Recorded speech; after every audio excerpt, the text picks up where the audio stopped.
Masobra 1,500 kabalay sa Leganes, Iloilo naguba sang hangin nga dalasang Bagyo Tino. Pila ka residente nangin emosyonal sa ila sitwasyon. Si Zen Kilantang Sasa nakatutok.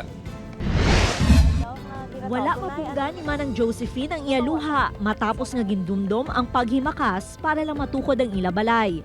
Istorya sini, nagtipon siya sang 14,000 pesos para mapahuman ang ilabalay, pinaagi sa pagpangsisi kag pagpangtalaba sa higad sang baybay. Apang sa isa lang kapag pamisok, naguba ini. Ako lang naman isagay makas mam. Wala banda. Ito yung bata ko yung stable pa na. Hindi makasan ko na, nginlunan ko na, iputangan ko para matindog kami balay. Di sobrang sakit man. Amat-amat naging pangtipon sini upod ang iya kabataan ang mga parte sang balay umpisa kahapon. Agod liwat nga mapatindog, apang talalupang don nga kulang pa sa materyales sa gihapon. Importante naman para sa ila nga may atop lang ang ila balay agud makatinir na sila diri. Magluwas kay Manang Josephine sa barangay na Bitasan, Laganas, Iloilo. May pilaman kapuluyan ang naguban sa mga dingding kag atop bangod sa makusog nga hangin.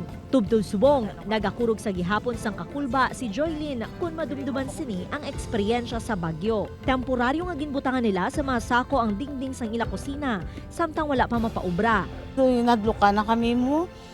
Siniyagit na gani kami kasi sining ko masaylo na kita.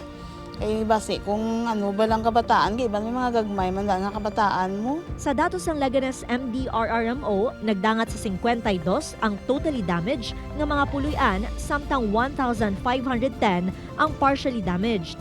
Kalabanan sa mga naguba, amo ang mga atop sang balay. Naguba sa hangin. Kaya iti ang iban abi sa mga umabla nga sa wayang, tapos ang iban sa coastal areas.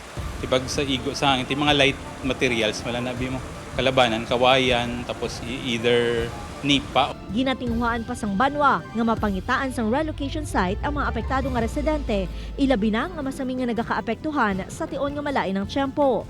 Upod kay Marvin Lauderes, Zen Kilantang Sasa, One Western Visayas.